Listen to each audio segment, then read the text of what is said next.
वाला कोई famous add याद कीजिए। 90% चांस है कि वो एड पीयूष पांडे ने ही लिखा होगा। फिर वो फेविकॉल का शर्मा की दुल्हन वाला एड हो या फिर एशियन पेंट्स का हर घर कुछ कहता है वाला एड। ये महज एड नहीं, हमारी याददाश्त, हमारी उम्र का एक बहुत ही अहम हिस्सा है। लेकिन बहुत ही दुख के साथ बताना पड़ रहा है कि इन तमाम एड के पीछे का मास्टरमाइंड, एड्स की दुनिया में क्रांति लाने वाला शख्स पीयूष पांडे का गुरुवार को निधन हो गया। उन्होंने 4 दशकों से भी ज्यादा ओगिलवी इंडिया नाम की कंपनी के साथ काम करके न जाने कितने यादगार एड्स बनाए। पीयूष पांडे ने ओगिलवी को 1982 में ज्वाइन किया था। ये 80s का वो दशक था जब अंग्रेजी भाषा ने विज्ञापन इंडस्ट्री पर खासी पकड़ जमा रखी थी और उस समय 27 साल के नौजवान ने एडवर्टीजमेंट इंडस्ट्री में एंट्री ली और उसे हमेशा के लिए बदल कर रख दिया।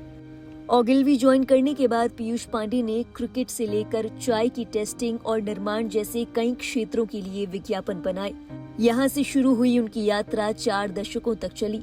उन्होंने भारतीय विज्ञापन को पश्चिमी ढांचे से बाहर निकालकर ऐसा देसी स्वाद दिया, उसमें ऐसी मिट्टी की खुशबू डाली कि उनका एड जो देखे वो उसके दिमाग पर अमिट छाप छोड़ जाए।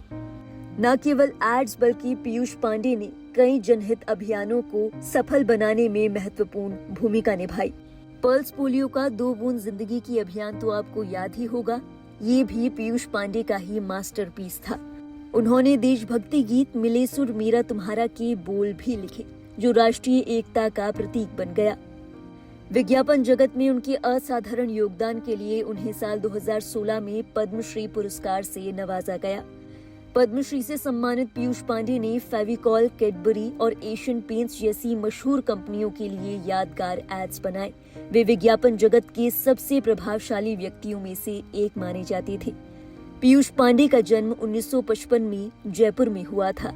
पीयूष पांडे का जन्म एक बड़े परिवार में हुआ था, जिसमें उनके माता पिता के साथ 9 भाई बहन थे। इन 9 भाई बहनों में 7 बहनें और 2 भाई, जिनमें पीयूष पांडे भी शामिल थे। पीयूष पांडे की स्कूलिंग सेंट जेवियर्स जयपुर से हुई।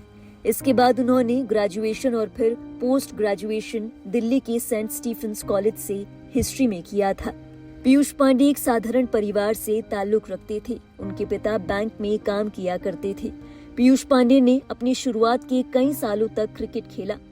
इसके बाद उन्होंने एडवर्टीजमेंट इंडस्ट्री में कदम रखा। आपको बता दें, बीजेपी के चुनावी कैंपेन में अब की बार मोदी सरकार का नारा भी पीयूष पांडे ने ही बीजेपी सरकार को दिया था। प्रधानमंत्री मोदी ने भी उनके निधन पर गहरा शोक व्यक्त किया है। प्रधानमंत्री नरेंद्र मोदी ने लिखा, श्री पीयूष पांडे जी अपनी रचनात्मकता के लिए बहुत प्रशंसित थे। उन्होंने विज्ञापन और संचार की दुनिया में ऐतिहासिक योगदान दिया। मैं उनके साथ हुई मुलाकातों को हमेशा याद रखूंगा। उनके निधन से दुखी हूँ। उनके परिवार और प्रशंसकों के प्रति मेरी संवेदनाएं। ओम शांति। इसी कड़ी में केंद्रीय मंत्री पीयूष गोयल ने भी अपनी संवेदनाएं व्यक्त की।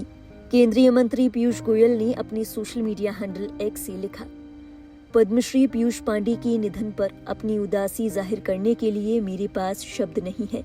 एडवर्टाइजिंग की दुनिया में एक महान हस्ती, उनकी क्रिएटिव जीनियस ने कहानी के हर तरीके को फिर से परिभाषित किया और हमेशा हमें यादगार और याद रहने वाली कहानियां दी।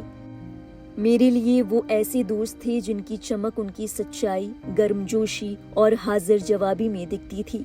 मैं उनके साथ अपनी हर दिलचस्प बातचीत को याद रखूंगा।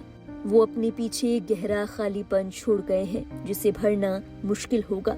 उनके परिवार, दोस्तों और चाहने वालों के प्रति मेरी गहरी संवेदनाएं। बहरहाल, पीयूष पांडे का कौन सा एड आपको याद है, हमें बताएं कमेंट सेक्शन में। और देश और दुनिया की बाकी अहम खबरों के लिए आप देखते रहिए लाइव हिंदुस्तान।